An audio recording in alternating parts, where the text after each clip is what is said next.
Periodicity. ठीक है भाई, सबसे पहले तो ये बता दो पीरियोडिसिटी से क्या समझते हो आप, पीरियोडिक से क्या समझते हो, पहले तो ये बताओ आप, हैं? जल्दी से बता दो पीरियोडिक से क्या समझते हो आप लोग। पीरियोडिक का मतलब होता है रिपीटिशन। एक फिक्स टाइम इंटरवल के बाद में, या एक फिक्स डिस्टेंस के बाद में, या एक फिक्स इंटरवल के बाद में वही प्रॉपर्टी अगर repeat and repeat and repeat हो बार बार, तो उसे हम पीरियोडिक बोलते हैं। क्या बोलते हैं भाई? पीरियोडिक। तो सम प्रॉपर्टीज ऑफ एलिमेंट, जैसे कि मेंडलीव ने सबसे पहले यही चीज की थी। क्या किया था भाई? जो सेम प्रॉपर्टी वाले एलिमेंट थे उनको सेम ग्रुप में रखा गया। ठीक है, क्यों रखा भाई? उसको इतनी क्या जरूरत थी, ताकि एलिमेंट जो सेम प्रॉपर्टी के हैं वो एक साथ आ जाए। ठीक है, उनका एक फैमिली बन जाए कि यार इनकी नेचर एक जैसा है। जैसे पुराने लोग होते हैं वो पहचान लेते हैं ना भाई साहब कि यार ये तो फलाने का लड़का है, ये तो फलाने की लड़की है। कैसे पता चल जाता है? ठीक है, इनके तो खून में ही वफादारी बढ़ी हुई है। ठीक है भाई, ये तो आपके पास में है ही, ऐसे ही हैं, इनके तो नेचर ही बड़े अच्छे हैं, इनके तो परिवार से ही गुण बड़े अच्छे मिले हुए हैं, ऐसे आपके पास में मिलता है। तो वो उनका नेचर है, उनके सभी परिवार लोग जो खून है उनका वो वैसा ही था। ठीक है, तो यहां पर भी ऐसा ही चीज है कि properties of element, properties of element which repeated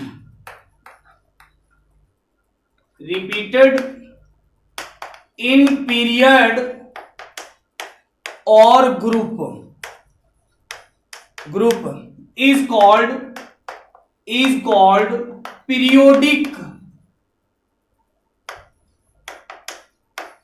periodic property. ठीक है, उसे हम क्या बोलते हैं बेटा? पीरियोडिक प्रॉपर्टीज बोलते हैं, और इनके रिपीट होने की टेंडेंसी को हम पीरियोडिसिटी बोलते हैं। ठीक है, repetition of periodic property is periodicity, है ना? तो यहां पर लिख लेना repetition of periodic property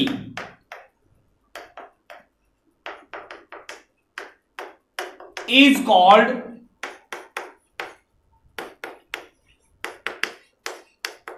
periodicity. ठीक है, स्कूल में आते हैं ना कि ये वाला पीरियड है ना, ये वाला पीरियड है, आज मैं ये वाला पीरियड हिंदी का पीरियड है, ये वाला आपके पास में क्या है भाई? आपके पास में ये वाला मैथ का पीरियड है। कैसे पता लगाते हो आप? क्योंकि रोजाना वही चीज आ रही है, हर रोज क्या है भाई आपके पास में? फोर्थ पीरियड है, वो मैथ का है, ऐसा आपको पता चल जाता है। तो आप क्या बोलोगे? ये मैथ का पीरियड है, क्योंकि उसमें मैथ पढ़ेंगे तो मैथ पीरियड आ गया वो। ठीक है, तो इस तरीके से आपके पास में कुछ प्रॉपर्टी होती है जो पीरियोडिक होती है, उन्हीं प्रॉपर्टीज के बारे में बात करते हैं। तो पीरियोडिक प्रॉपर्टीज कौन कौन सी है देखो।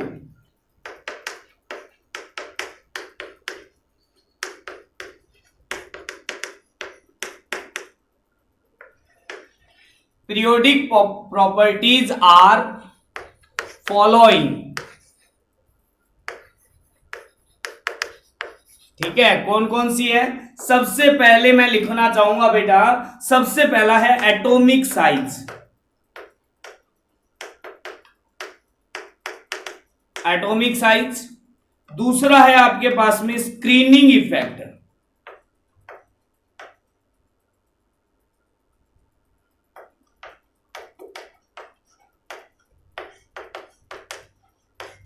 है ना? तीसरा है भाई आपके पास में इफेक्टिव न्यूक्लियर चार्ज।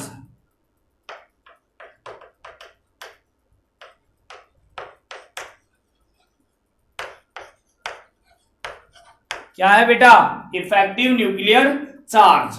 ठीक है, चौथी चीज है भाई आपके पास में, वो है इलेक्ट्रोनेगेटिविटी।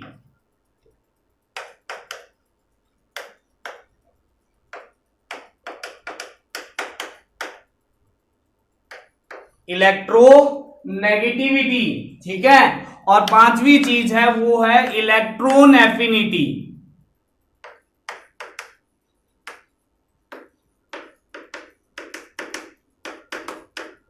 और कौन सी बच गई बेटा, बताओ जल्दी, कौन सी बच गई है भाई?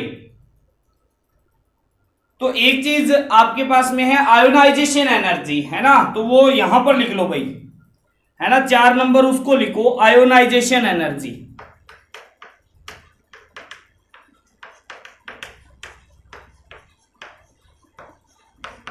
Ionisation energy. फिर आप इसको कर दो 5 नंबर और इसको कर दो 6 नंबर, इलेक्ट्रोनेगेटिविटी। पहले अपने को पढ़ना पड़ता है इफेक्टिव न्यूक्लियर चार्ज और स्क्रीनिंग इफेक्ट, पहले पढ़ना पड़ता है, बट अभी हम थोड़ा सा स्टडी करेंगे about the atomic size and then after हम चलेंगे स्क्रीनिंग इफेक्ट और इफेक्टिव न्यूक्लियर चार्ज के ऊपर, ठीक है। तो सबसे पहले अपने एटॉमिक साइज के बारे में बेसिक चीजें पता करेंगे। हाँ भाई, अपने पास में है सबसे पहला है वो है एटॉमिक साइज।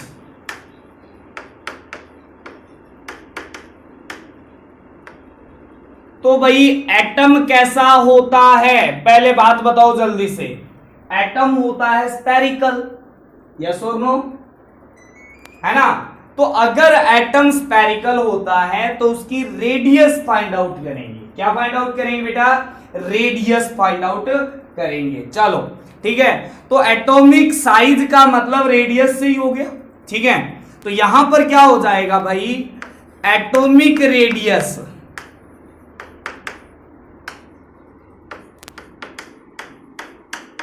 is the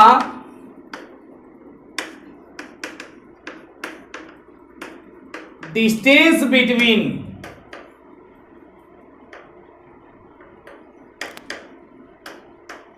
बेटा आप एक बात बताओ, है ना, सबसे पहले हमारे पास में न्यूक्लियस होता है, न्यूक्लियस से लेकर आउटर मोस्ट इलेक्ट्रॉन जहां पर पड़ा हुआ है उसके बीच की डिस्टेंस को हम क्या बोलेंगे बेटा? एटॉमिक रेडियस बोलेंगे। Distance between nucleus and outer most electron, ठीक है। जैसे हमारे पास में है भाई, ये वाला पॉजिटिव है, आपके पास में न्यूक्लियस है, ठीक है। ये वाली फर्स्ट सेल हो गई, ठीक है, ये वाली सेकंड सेल हो गई, ये थर्ड सेल हो गई, ये फोर्थ सेल हो गई। अब लास्ट इलेक्ट्रॉन यहां पर है बेटा, ठीक है, मान लिया फोर्थ है, ठीक है। तो यहां पर ये वाला n इज इक्वल टू क्या है? 1 है, ये n इज इक्वल टू 2 है, ये n इज इक्वल टू 3 है, ये वाला n इज इक्वल टू 4 है। Let it is outer most electron, ऐसा मान लेते हैं। तो यहां से लेकर यहां तक की जो डिस्टेंस है उसे मैं क्या बोलूंगा बेटा? एटॉमिक रेडियस बोलूंगा। एटॉमिक रेडियस बोला जाएगा उसे।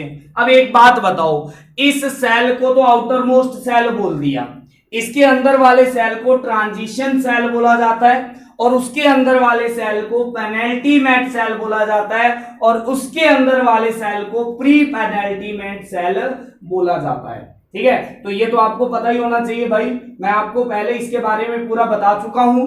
This is outer most shell, इसके अंदर वाले सेल को हम क्या बोलते हैं बेटा? अगर डी ऑर्बिटल प्रेजेंट है तो उसे बोला जाता है ट्रांजिशन सेल, ठीक है। फिर आपके पास में क्या बोला जाता है भाई? आपके पास में पेनल्टीमेट सेल, फिर आपके पास में बोला जाता है प्री पेनल्टीमेट सेल बोला जाता है। या फिर अगर इसको आउटर मोस्ट सेल है तो ये सारे ही पेनल्टीमेट सेल नहीं होंगे, सिर्फ ये वाला पेनल्टीमेट सेल होगा, ठीक है। तो चलो जल्दी से लिखो इसके अंदर। तो this is outer most electron, ऐसे लिख लेना बेटा।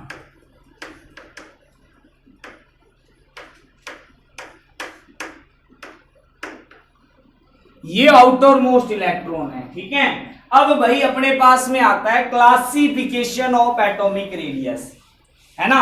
अब एटॉमिक रेडियस ऐसा नहीं है कि भाई एक ही टाइप की होती है, ठीक है। एटॉमिक रेडियस भी बहुत सारे टाइप के होते हैं, ठीक है, चलो बात करते हैं कैसे उनको निकालना है। ठीक है, थोड़ी बहुत कैलकुलेशन इसके अंदर भी है, हालांकि है ऑर्गेनिक पार्ट, बट थोड़ा बहुत इसके अंदर भी आ जाता है। ठीक है, तो चलो A to Z बिल्कुल पढ़ेंगे।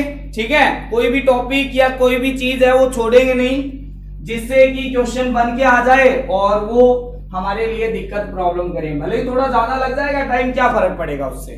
ठीक है, अभी तो 11th स्टार्ट ही की है, अपने को तो बहुत आगे चलना है। ठीक है, अच्छे लेवल पे जाना है, IIT नीट लेवल पे जाना है, तो अपने को हर चीज छोटी से छोटी चीज को पढ़ना पड़ेगा, उसमें टाइम तो लगेगा। ठीक है, तो चलो क्लासिफिकेशन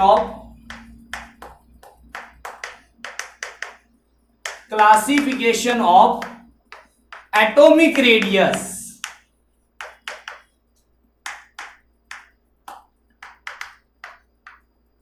ठीक है, अब भाई जैसा बॉन्ड होता है ना, अलग अलग टाइप के बॉन्ड होते हैं, आपने बॉन्ड के टाइप को पढ़े ही होंगे।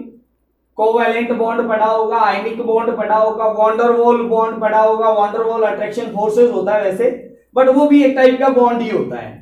ठीक है, मेटालिक बॉन्ड पढ़ा होगा। ठीक है, तो उनके हिसाब से होता क्या है बेटा, रेडियस भी 4 टाइप की होती है। ठीक है, तो यहां पर लिख लेना अकॉर्डिंग टू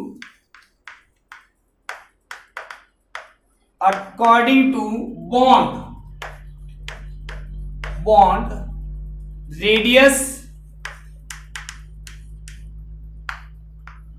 हैज 4 टाइप। कौन कौन सी होते हैं बेटा, सबसे पहले पढ़ना है कोवैलेंट रेडियस।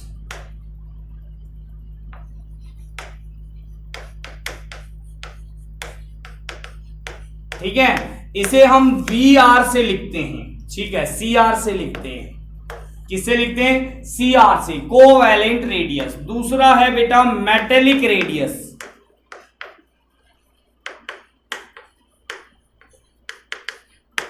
ठीक है, इसे MR से पढ़ते हैं।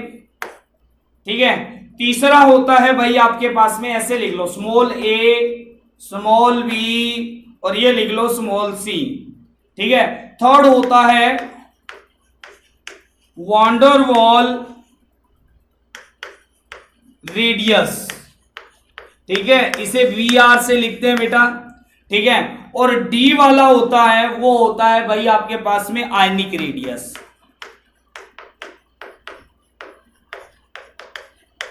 ठीक है भाई, आप देखो कोवैलेंट बॉन्ड और मेटेलिक बॉन्ड और वॉन्डरवॉल फोर्सेस और आयनिक फोर्सेस। ठीक है, आयनिक बॉन्ड, इन बॉन्ड के बारे में अभी इस चैप्टर में नहीं पढ़ेंगे, है ना, उसके लिए अलग से चैप्टर है। कौन सा, केमिकल बॉन्डिंग। उसमें बॉन्ड के बारे में पढ़ेंगे, कौन सा कब बनता है, कहां पर बनता है, कैसे बनता है।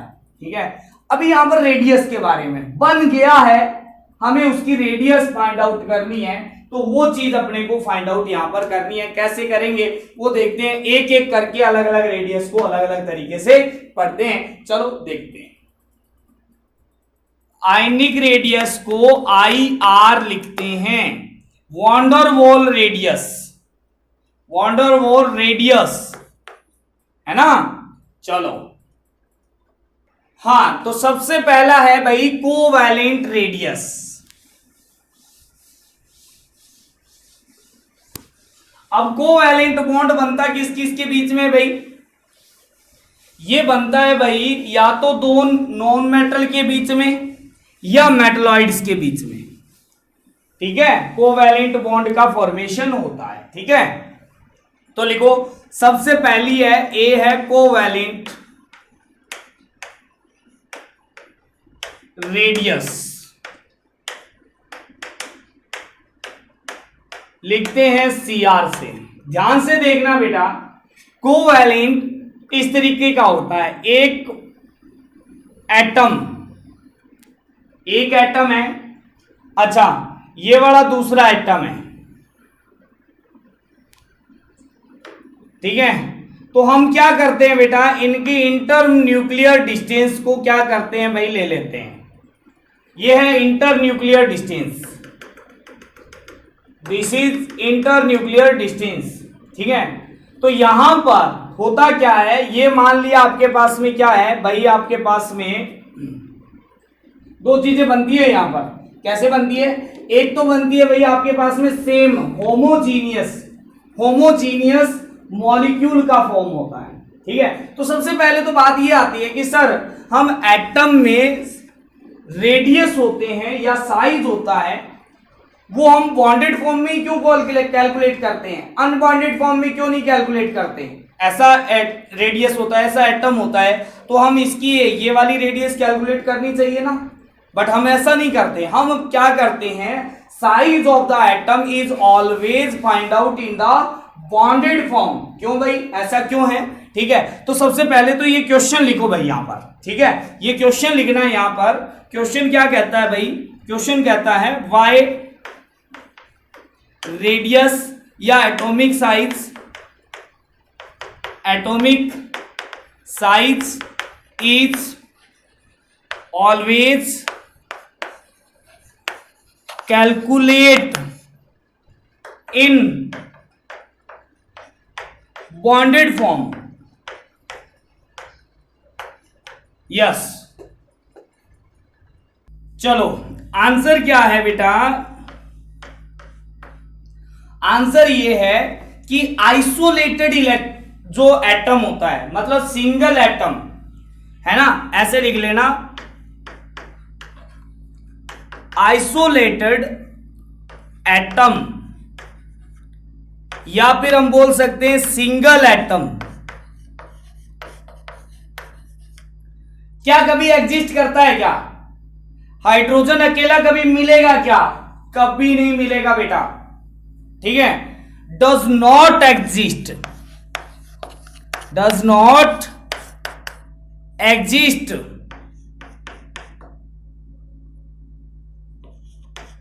ठीक है। हाँ बोलो भाई। हाँ, तो इधर आ जाते हैं भाई, ठीक है। तो कोवैलेंट रेडियस किसके लिए फाइंड आउट की जाती है? सबसे पहले, ठीक है, this is used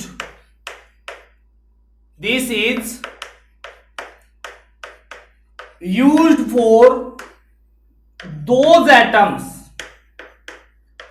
those atoms which are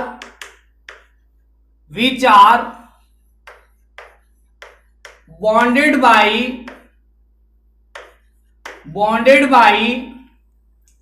covalent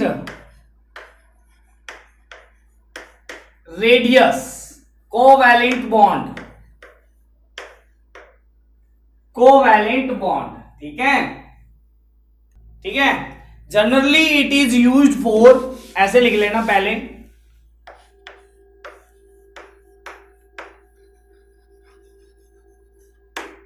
it is used for non metal and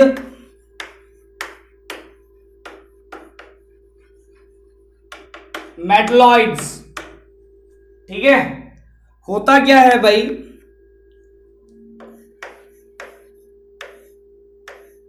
half of inter nuclear distance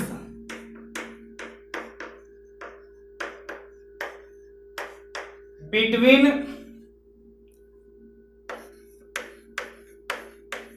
bonded atom is covalent radius,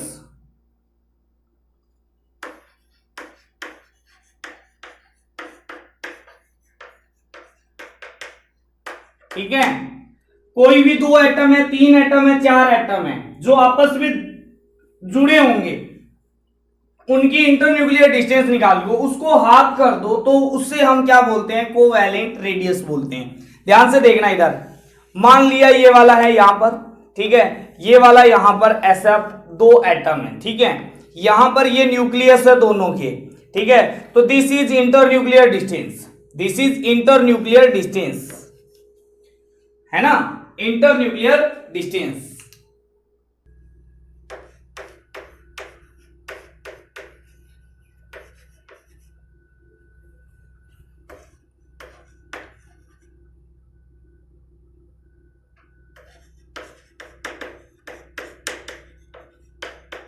ठीक है, मान लिया ये एटम ए है, ये एटम बी है, ठीक है। तो यहां पर ये डिस्टेंस को हम रिप्रेजेंट करते हैं बेटा, देख लो ध्यान से इधर, इस डिस्टेंस को लिखते हैं D A B. D A B मतलब ए बी के बीच में इंटरन्यूक्लियर डिस्टेंस, ठीक है। तो भाई आपके पास में कोवैलेंट रेडियस है, कोवैलेंट रेडियस सी आर है, वो क्या हो जाएगी, इनकी internuclear distance D A B divide by 2 ये हो जाएगी। बट यहां पर आपको क्लियर दिखाई दे रहा है, क्या क्लियर दिखाई दे रहा है बेटा, क्लियर दिखाई ये दे रहा है कि भाई ये वाली रेडियस ऑफ ए है, ये वाली रेडियस ऑफ बी है, ठीक है। तो ये भाई ओके, देखो भाई यहां पर ध्यान से देखना इधर, ठीक है। जो एक्चुअल रेडियस है इस एटम की, है ना, वो जो कोवैलेंट रेडियस है उससे क्या होगी, हमेशा क्या होगी, ज्यादा होगी। तो यहां पर लिख लेना actual radius is always greater than is equal to क्या हो जाएगा, कोवैलेंट रेडियस, ठीक है। कोवैलेंट रेडियस यानी इनके हाफ से हमेशा ज्यादा ही होगी, क्योंकि हमने जो किया है वो ये और ये नहीं किया है, हमने ऐसा मान लिया कि भाई एटम इतना ही है, ऐसा थोड़ी है एटम इतना ही है, ये वाली चीज तो रहेगी थोड़ी सी, ठीक है। तो हमेशा एक्चुअल रेडियस है वो क्या हो जाती है बेटा, कोवैलेंट रेडियस से थोड़ी सी क्या हो जाती है, ज्यादा निकलती है, ठीक है। तो ये तो है भाई आपके पास में तब जब इन दोनों का क्या होगा भाई, इलेक्ट्रोनेगेटिविटी का डिफरेंस है वो नेग्लिजिबल हो, ठीक है। नहीं तो अपने एक और फॉर्मूला भी यूज करेंगे इसके बाद में, पहले अभी ये करो और कुछ न्यूमेरिकल इसके ऊपर करते हैं। यहां पर अगर मैं देखा जाए तो this is covalent radius, this is covalent radius, ये है वो सी आर है ना, और ये वाली यहां से लेकर यहां तक भी क्या है बेटा, सी आर है, ये दोनों ही सी आर है, कोवैलेंट रेडियस है। यहां से इसकी आधी कर दी है ना, तो ये दोनों ही क्या है बेटा, सी आर है, अलग अलग एटम के लिए, ठीक है। चलो हम इसके बारे में थोड़ा सा और बढ़ते हैं आगे।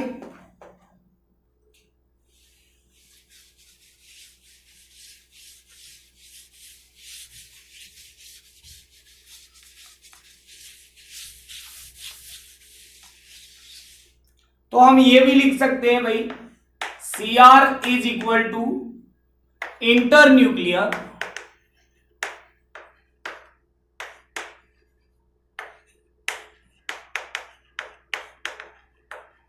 डिस्टेंस, या फिर इंटरन्यूक्लियर डिस्टेंस को हम बॉन्ड लेंथ भी बोलते हैं, क्या बोलते हैं बेटा, बॉन्ड लेंथ, और क्या बोलते हैं उसको, बॉन्ड लेंथ भी बोलते हैं, यानी BL। और इसका पूरे का क्या कर दो बेटा आप, डिवाइड बाई 2 कर दो, तो ये CR आ जाती है, कोवैलेंट रेडियस आ जाती है, ठीक है। जल्दी से करो इसको।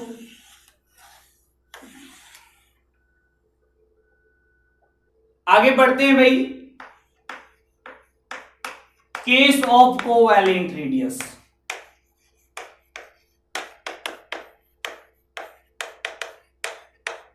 तो केस नंबर 1 क्या कहता है बेटा, केस नंबर 1 कहता है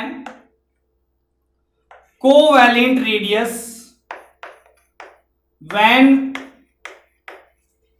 सिंगल बॉन्डेड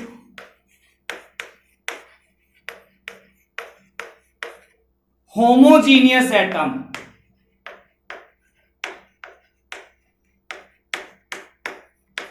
होमोजीनियस एटम का मतलब क्या है, दोनों एटम सेम, जैसे हाइड्रोजन H2, क्लोरीन Cl2, है ना, फ्लोरीन F2, है ना, ये सिंगल बॉन्डेड है, सिंगल बॉन्डेड जो आपके पास में बॉन्डेड है होमोजीनियस एटम, ठीक है। तो यहां पर मान लेते हैं ए एटम है, ये वाला ए एटम है, ठीक है, और इसके साथ में दूसरा ए एटम है, ऐड हुआ,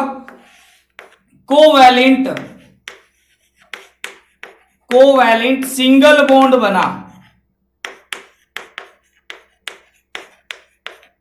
ठीक है, तो सिंगल बॉन्ड बनने से ये चीज आई आपके पास में। ठीक है, ये है आपके पास में एटम ए, ये भी एटम ए है ना, और ये बन गया है भाई A2। ठीक है, तो इसकी रेडियस है RA, इसकी भी रेडियस कितनी है बेटा, RA है। ठीक है, यहां पर अगर मैं बात करता हूं तो दिस इज आपके पास में क्या हो जाएगा, ये हो जाएगा इंटर न्यूक्लियर डिस्टेंस DAA, है ना, AA एटम के बीच की इंटर न्यूक्लियर डिस्टेंस। ठीक है, अब देखो आपके पास में क्या हो जाएगा भाई, हमारे अकॉर्डिंग तो ये होना चाहिए भाई कि RA प्लस RA, है ना, इन दोनों की जो रेडियस का एडिशन है वो इसके इक्वल आना चाहिए, बट ऐसा तो है नहीं कि हमेशा इक्वल आएगा, क्या होगा, थोड़ा सा कम होगा। हम ये बोल सकते हैं कि इनका जो सम है, इन दोनों रेडियस का जो सम है वो इनकी इंटर न्यूक्लियर डिस्टेंस के अप्रोक्सीमेटली इक्वल है। ठीक है, तो मैं ये बोल सकता हूं 2RA is equal to approximate equal to DAA, है ना, तो RA इज इक्वल टू क्या आ जाएगा, DAA डिवाइड बाई कितना आ जाएगा, 2 आ जाएगा। ठीक है, ये चीज है। ठीक है, चलो इसके ऊपर क्वेश्चन करते हैं, देखते हैं क्वेश्चन क्या है, एग्जाम्पल के तौर पे देखना बेटा इसको। ठीक है, एग्जाम्पल क्या कहता है, इफ द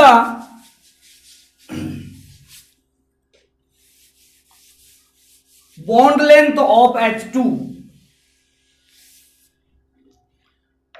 एग्जाम्पल के तौर पे है, if bond length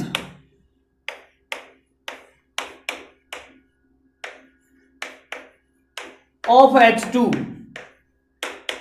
is 0.74 angstrom,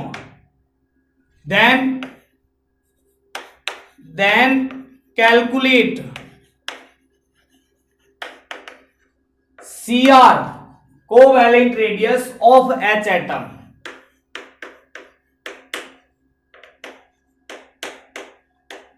ठीक है, तो यहां पर बॉन्ड लेंथ दिया हुआ, तो CR क्या हो जाएगा बेटा, CR हो जाएगा भाई DHH एटम के बीच की डिस्टेंस डिवाइड बाई 2, और ये HH एटम की डिस्टेंस दी हुई है, इतनी दी हुई है, तो ये अप्रोक्सीमेट इक्वल है भाई, ये आएगा 0.74 डिवाइड में 2, तो ये आएगा अप्रोक्सीमेट 0.37 एंगस्ट्रॉम। ये है covalent radius CR of H, है ना, H एटम की CR ये आ गई। ठीक है, अब देखो केस नंबर 2 करते हैं बेटा, केस नंबर 2, केस नंबर 2 क्या कहता है भाई, इफ सिंगल बॉन्डेड, है ना, CR of atom when single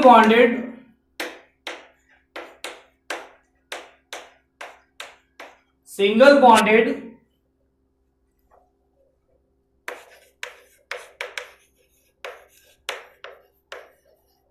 heterogeneous atom is given।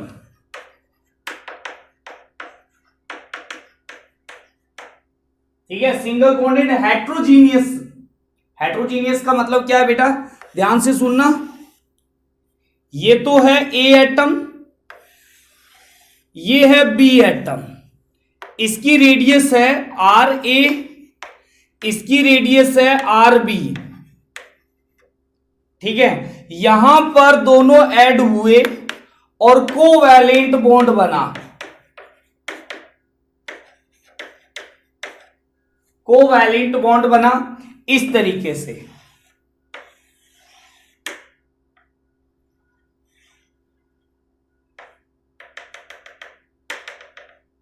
ये है DAB, A और B के इंटर न्यूक्लियर डिस्टेंस, ये बना है A और B, ऐसा बना है। ठीक है, तो यहां से क्या आएगा भाई, यहां से आएगा RA plus RB is equal to कितना हो जाएगा, अप्रोक्सीमेट इक्वल टू, ये क्या आ जाएगा, DAB आ जाएगा।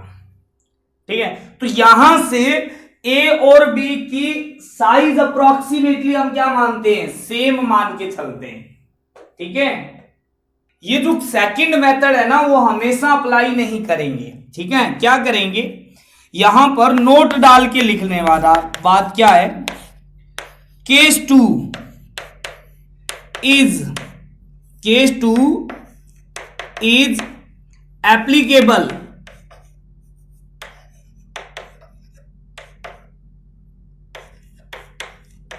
व्हेन, क्या होगा बेटा, जो इलेक्ट्रोनेगेटिविटी का डिफरेंस ऑफ इलेक्ट्रोनेगेटिविटी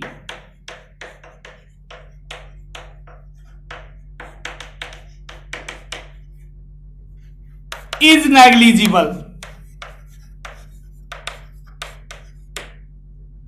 और अगर नेग्लिजिबल नहीं है तो अपने यूज करेंगे केस नंबर 3 का।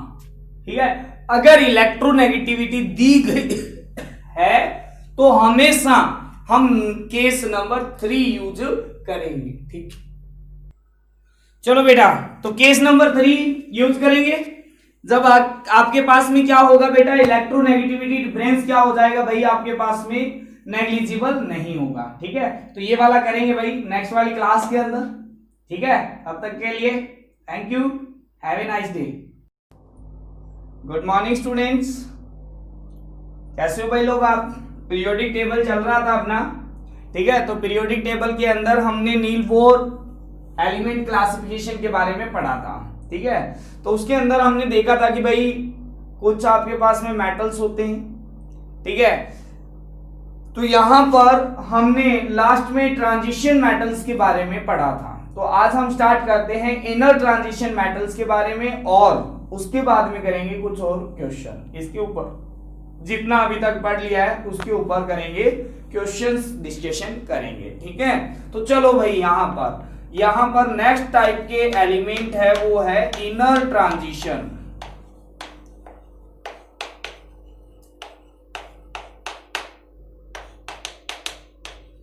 एलिमेंट, है ना। इनर ट्रांजिशन एलिमेंट क्या चीज होती है, कैसी होती है, वो देखते हैं। ठीक है, तो भाई इनर ट्रांजिशन एलिमेंट, ठीक है, when last electron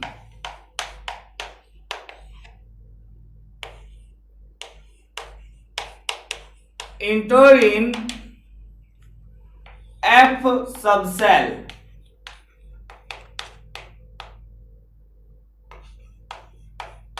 then these elements called inner transition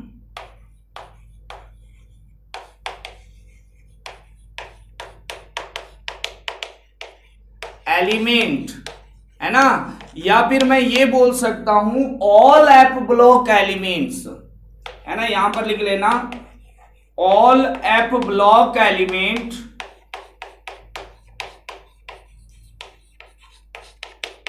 is called inner transition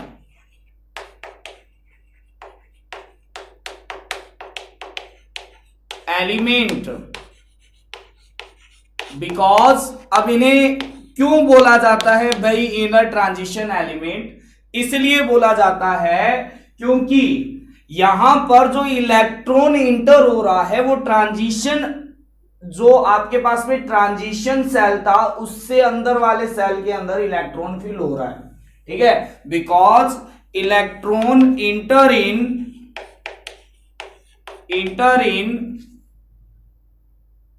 subshell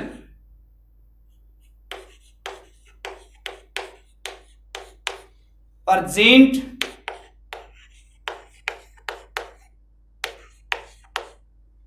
inside from transition cell,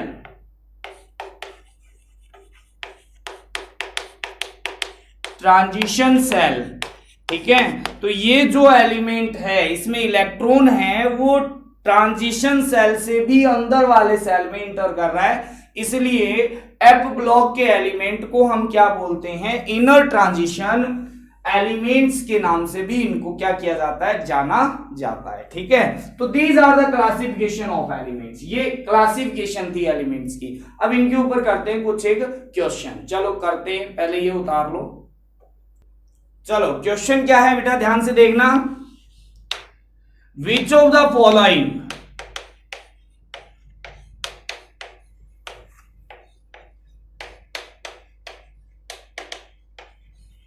element is related with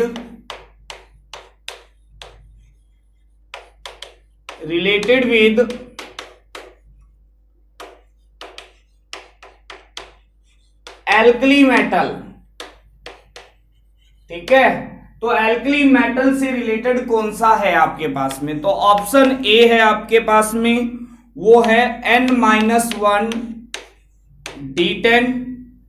ठीक है, अच्छा, और है S2 NS2 NP6, ऐसे लिख लेना, ये है N-1 S2 N-1 P6 NS1। ठीक है, और बी ऑप्शन है आपके पास में NS2 NP6। ठीक है, सी ऑप्शन है N-1 D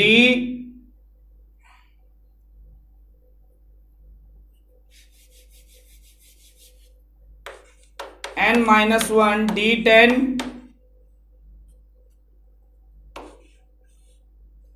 NS1।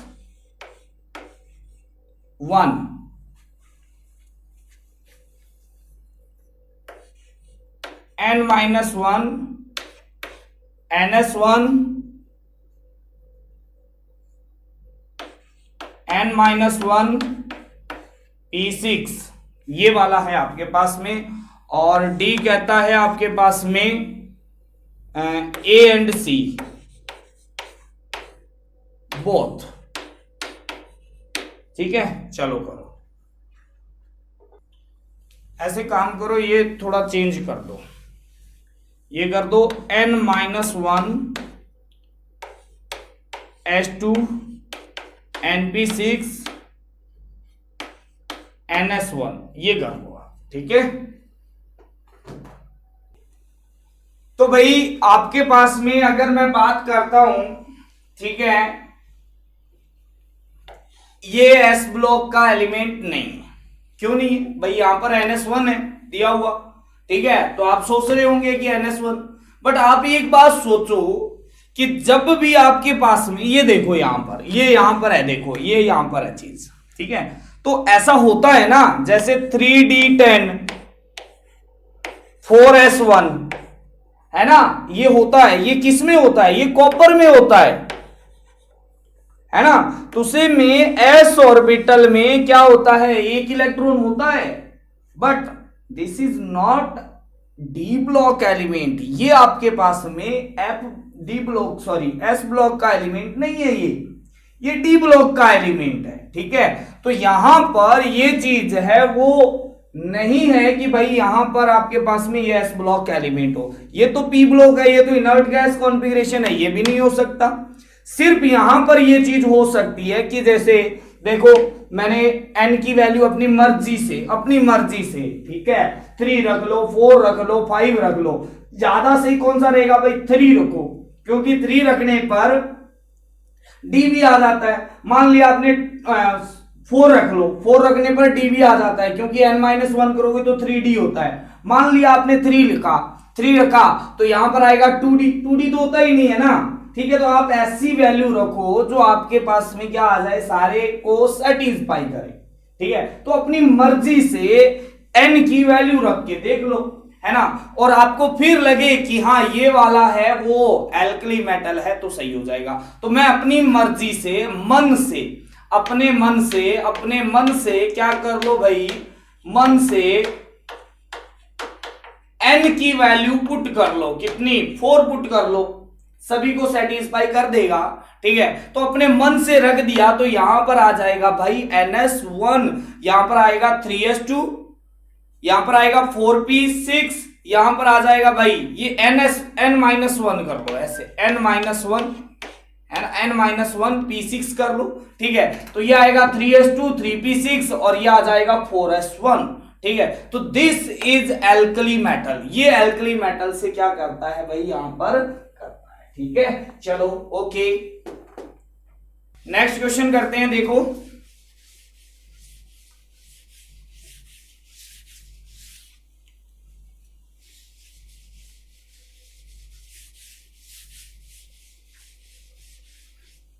Next question है outer electronic configuration.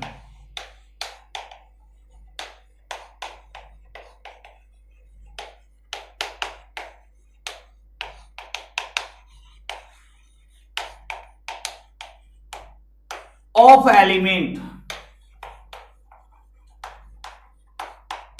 is 4s2 4p3, then find atomic number of element which put just above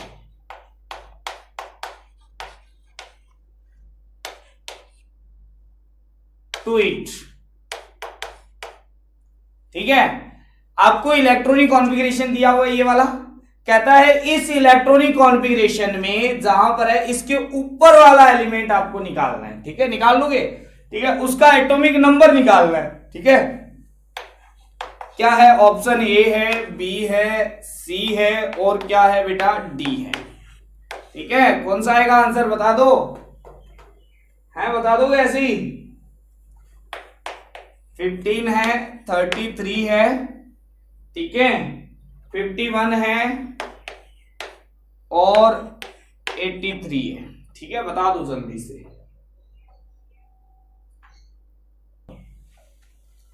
क्या है भाई, यहां पर देखना, electronic configuration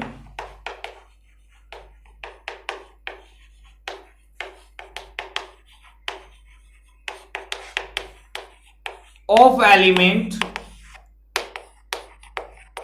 just above of it।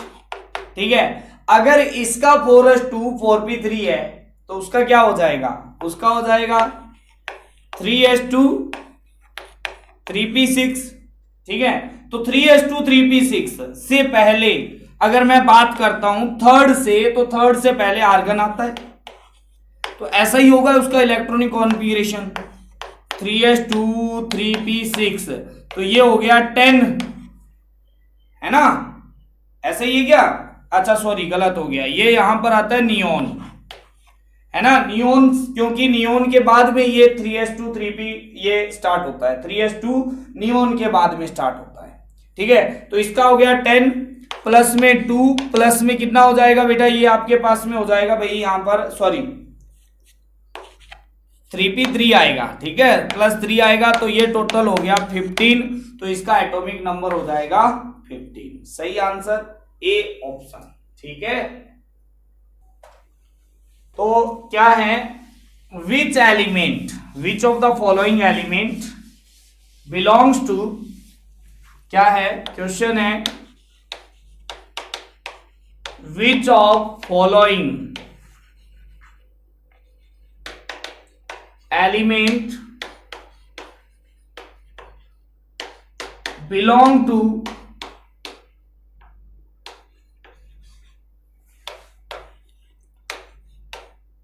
first B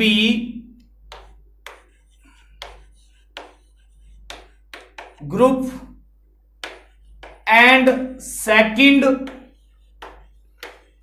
long group। Long period.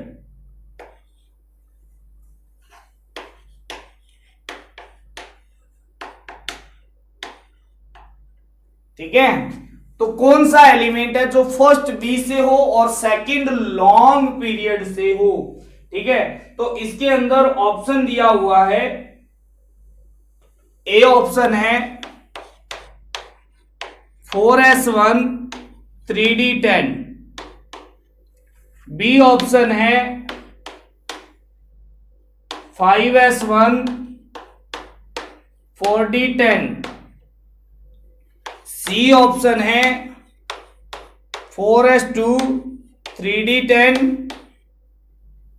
है ना, sorry 4s2 3d9, और D option है 4s2 5s2 4d9। ठीक है, आपको निकालना है। चलो इधर देखो भाई, तो भाई यहां पर जैसे कि मैंने आप लोगों को बताया हुआ है,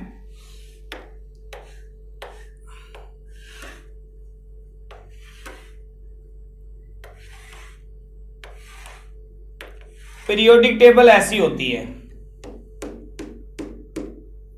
ना।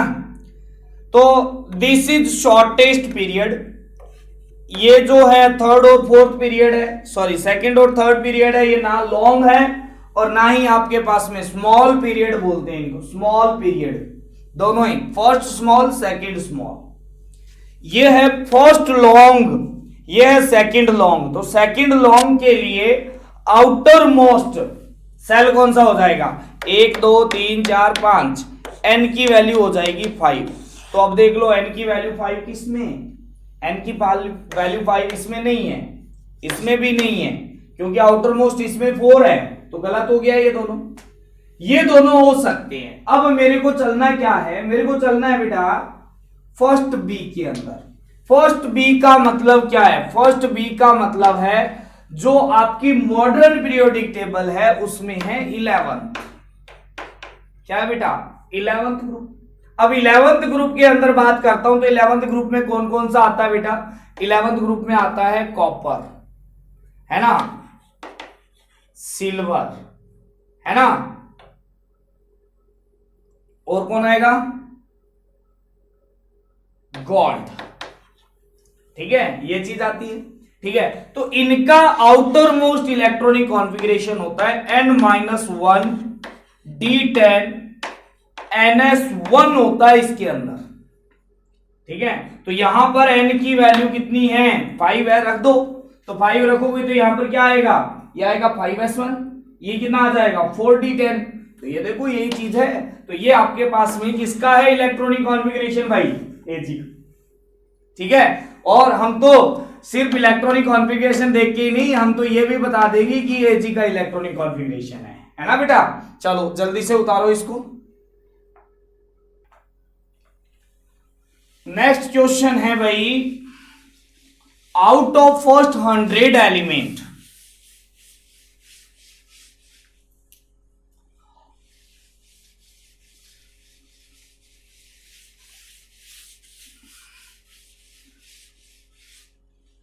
ठीक है, देखना,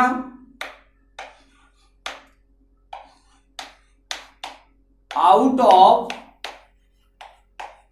first 100 element how much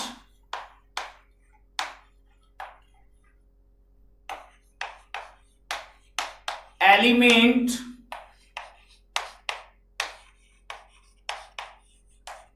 contain electron in d orbital। कितने एलिमेंट ऐसे हैं जो डी ऑर्बिटल में इलेक्ट्रॉन कंटेन रखते हैं। ए ऑप्शन है 20 एलिमेंट, बी ऑप्शन है 80 एलिमेंट, सी ऑप्शन है 50 एलिमेंट, डी ऑप्शन है 65 element. How many elements contain electron in D orbital. अब डी ऑर्बिटल कोई सा भी हो सकता है, 3D 4D 5D कोई सा भी हो सकता है, कोई फर्क उससे नहीं पड़ेगा। पहले 100 में से ऐसे कितने एलिमेंट है जो डी ऑर्बिटल में इलेक्ट्रॉन कंटेन करते हैं। ठीक है, चलो तो भाई पहले 100 एलिमेंट में से सिर्फ और सिर्फ क्या होंगे, पहले 20 एलिमेंट ही तो होंगे जिसके डी ऑर्बिटल में कोई इलेक्ट्रॉन नहीं है। उसके बाद के तो सारे एलिमेंट है उनमें तो डी ऑर्बिटल में इलेक्ट्रॉन होंगे ही होंगे। 3D में स्टार्ट हो गया है तो क्या 4D में जाओगे या 4S में जाओगे तो 3D में भरोगे नहीं, भरना पड़ेगा आपको, है ना। 5S में चले गए तो क्या भरोगे नहीं, भरना पड़ेगा। ठीक है, तो ओनली फर्स्ट 20 एलिमेंट, ठीक है, only first 20 element does not contain electron in d orbital। d orbital में पहले 20 एलिमेंट ही नहीं करते और बाकी सारे आगे के 80 एलिमेंट है वो कंटेन करेंगे, तो आंसर आ जाएगा बाकी बचे 80 करेंगे। सिंपल। चलो नेक्स्ट क्वेश्चन करते हैं बेटा। यहां पर if electronic configuration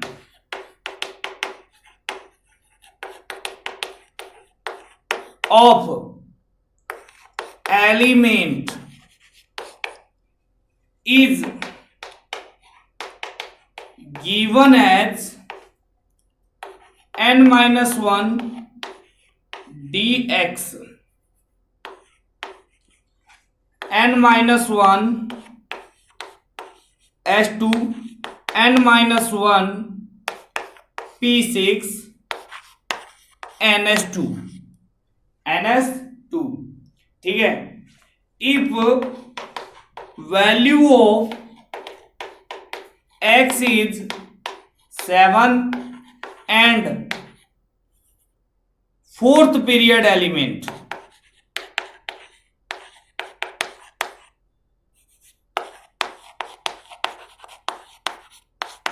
then atomic number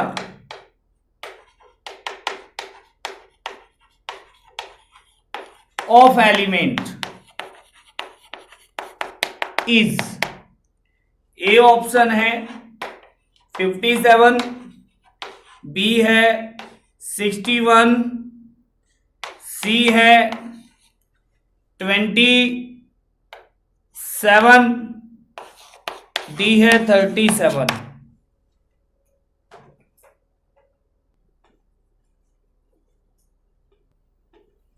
चलो इसका सॉल्यूशन करते हैं भाई। देखो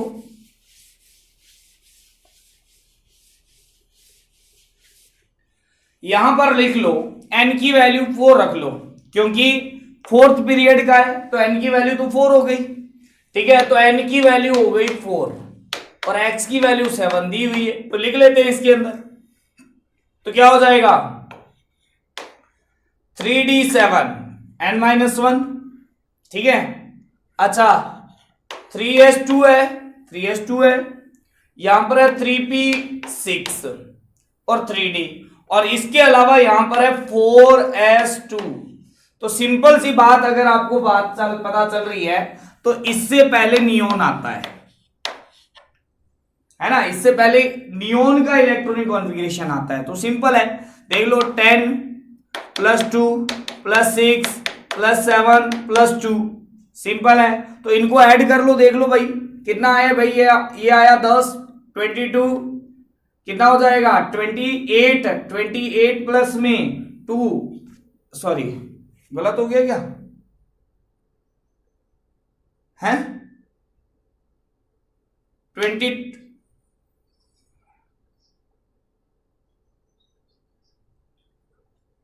27 आएगा पक्का, यस ठीक है। तो ये आंसर आएगा 27, ठीक है, एडिशन देख लेना। 12, 12 प्लस 6 आएगा 18, 18 प्लस 2 20 एंड 27। ठीक है, तो ये आ जाएगा 27। ठीक है, नेक्स्ट क्वेश्चन देखते हैं बेटा।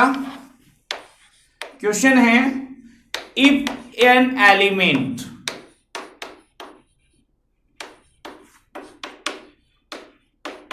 contain 1 and 13 electron in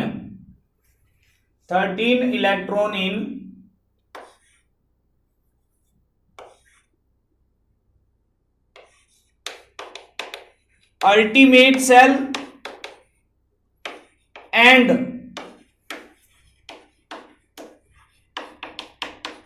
penultimate cell respectively,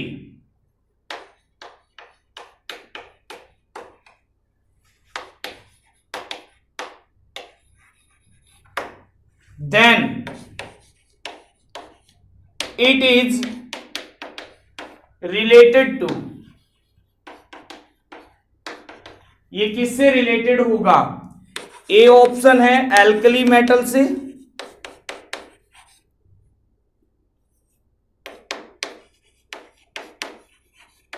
B option है ट्रांजिशन एलिमेंट, ठीक है, सी ऑप्शन होगा बेटा आपके पास में inner transition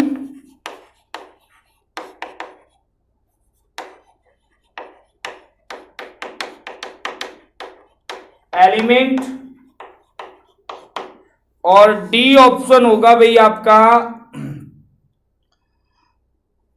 alkali earth metal, sorry P block element लिख लो।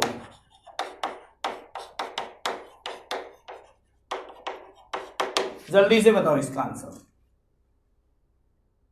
चलो इधर देखो, अल्टीमेट सेल का मतलब है एन ऑर्बिटल के अंदर, है ना, लास्ट सेल के अंदर। लास्ट सेल में कौन सा आएगा भाई? सबसे पहले लास्ट सेल के अंदर एनएसई आता है ना किसी का भी, तो इसका मतलब है अल्टीमेट सेल। अल्टीमेट सेल का मतलब है कि आपके पास में एनएस के अंदर एक इलेक्ट्रॉन है, ठीक है। अब कोई अगर इसको देख के ही आपके पास में अगर ये टिक कर रहा है तो गलती हो जाएगी। कैसे हो जाएगी भाई? क्योंकि उसने पेनल्टीमेट सेल के अंदर 13 इलेक्ट्रॉन, यानी इससे पहले वाले इलेक्ट्रॉन, ठीक है, पेनल्टीमेट सेल होता है वो होता है भाई NS1, N-1, है ना। तो N-1 में मैं क्या मान के चलता हूं? N-1 S मान के चलता हूं, N-1 P मान के चलता हूं, N-1 D मान के चलता हूं। ऐसे 3 ऑर्बिटल मान के चलते हैं इसके अंदर। तो 13 इलेक्ट्रॉन है तो 2 6, तो टोटल हो गए 8, है ना। उसके बाद में कितने इलेक्ट्रॉन बच गए? कितने इलेक्ट्रॉन बच गए बेटा बताओ जल्दी से? 5। अरे वाह भाई, ये तो आपके पास में या तो क्रोमियम का क्या हो सकता है, कॉन्फ़िगरेशन हो सकता है।